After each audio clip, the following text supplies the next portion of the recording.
Well guys, about a week ago today, Splatoon 3 had concluded with its final Splatfest being the Grand Fest, which was actually really cool. The fact that there was like an in-game concert actually blew my mind how they were able to pull that off. It worked so well and the venue was so awesome, and it's actually still the same if I'm not mistaken today, which is super cool. But we can't just sit here and act like the Grand Fest was a normal Splatfest. Nope, it was the final Splatfest for Splatoon 3, and honestly, it's probably even bigger than that. With it being such a huge celebration of the last 3 games, I think it's safe to say that this was a Splatfest to end the current Splatfest for the trilogy. Yes, for all 3 games before we move on to possibly a new era of Splatoon. I think on Switch 2 we'll be seeing the first Splatoon taking place in a completely different area with a new story and new characters. For a while I've been trying to predict what Splatoon 4 can do differently. I've kind of always wanted to see maybe like a remote island, kind of like a Hawaii area of Inklings and Octolings that are kind of isolated from anywhere near the Splatlands, so they don't really know like certain things that we know, and maybe they don't know certain things that the other tribe knows. Stuff like that would have been really cool.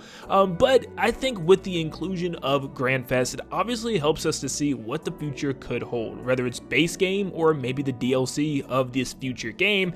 But let me dive into exactly what I'm talking about here. On July 24th of 2016, we got the results for the Callie vs Marie Splatfest, which was the last Splatfest for Splatoon 1, and of course, Marie wins. This would directly affect Splatoon 2's story, which would happen just about a year later on July 21st of 2017. I don't think that meant the game was in development for only 1 year. No, it was probably a little over 2 years right after Splatoon 1 had already released, which meant maybe it only took a year to implement those results into a story. Moving on to Splatoon 2, it had its final Splatfest results on July 21st, 2019 for the Splatocalypse, where Chaos would win, and Splatoon 3 would not release until September 9th, 2022, which would be 3 years later. Obviously, Splatoon 3 took a major advantage of this Splatfest by making the whole game based off of Chaos the winner of the Splatocalypse, and even adding the DLC Side Order, which would be based off of the losing team Order. So obviously everyone had their eyes on Grand Fest, as this had a huge implication of what we could be getting with Splatoon 4,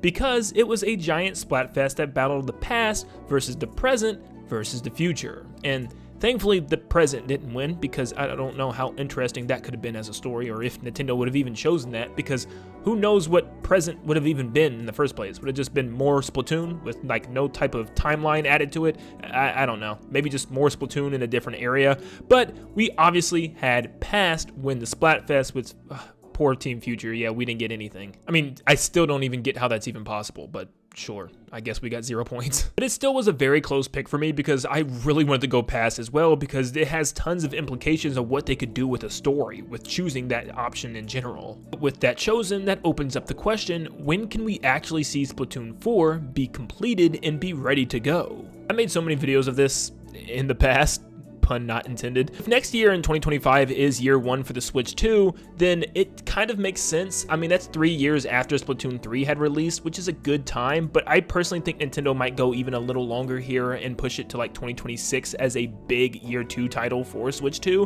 which probably makes the most sense, or maybe even after that. So yeah, I'm saying 2026 is probably my personal bet. If September 15th was the end of Grand Fest with the results, I can expect us to see something probably 2 years later, around September of 2026 for Splatoon 4. That should give them at least 2 years to develop a story based around this. But the problem here is, this is not just one character being involved in a story like Callie and Marie, where Callie was taken. This is kind of like when Chaos won, where it involved even the multiplayer maps, kind of. I mean, they were supposed to be chaotic, but I mean, they were mostly hallways, but that's besides the fact. I guess the theming of the stages was more chaos than ever. But yeah, it kind of involved the multiplayer and the single player to an extent. But when you have something like past, present, and future, I feel like this can kind of warp everything. I mean, a whole game based on the past sounds like something that would actually change everything. That includes the weapons, that includes the maps, that includes the story. Everything is going to be classic feeling, meaning they're going to really want to go all in on this and make this feel like a classic throwback, you know,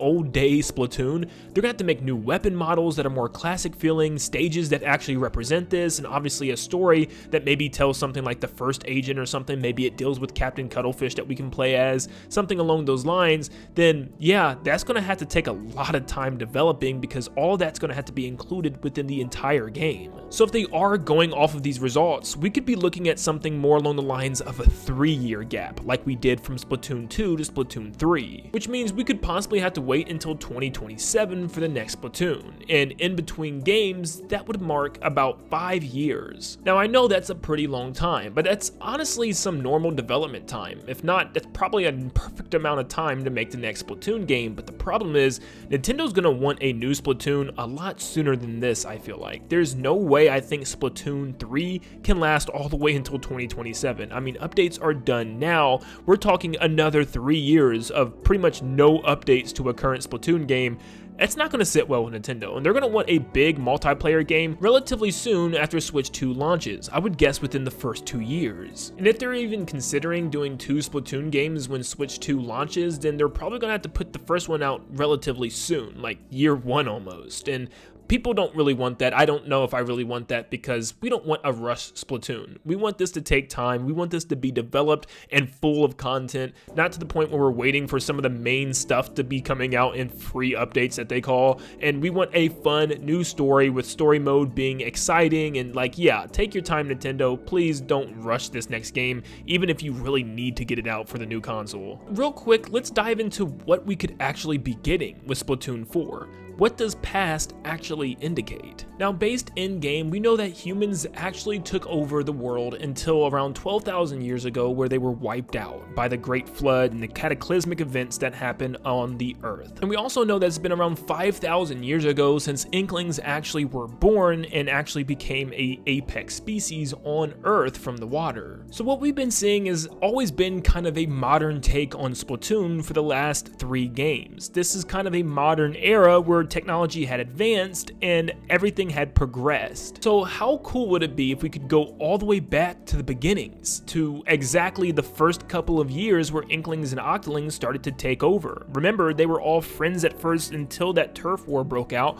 so who knows, maybe the main story this time around is based on the start of the turf war, where we get to work directly with Captain Cuttlefish and everybody else involved within that war. Maybe all the gun models are like the first variations or versions of what they looked like when they first started off, which would be super cool, and maybe some other test weapons that never made it into future games that were only back then, giving us some new weapons that we don't have in the current 3 games. Also, hear me out. What if this was in the midst of the Great Turf War, and to start your save file, you get to choose which side that you want to participate on, and maybe even play both sides of the story the way you want. You can start off playing with the Inkling side of the story or an Octoling side of the story, where you either work under a young Captain Cuttlefish or a young non-octopus form DJ Octavio, and you get to learn both sides of the factions and where they come from and their backgrounds more, which would be so interesting. I mean, that way we get to actually see how the war ended and everything, and that would be so awesome. But personally, there's a lot of like plot hole situations that really wouldn't work here, because then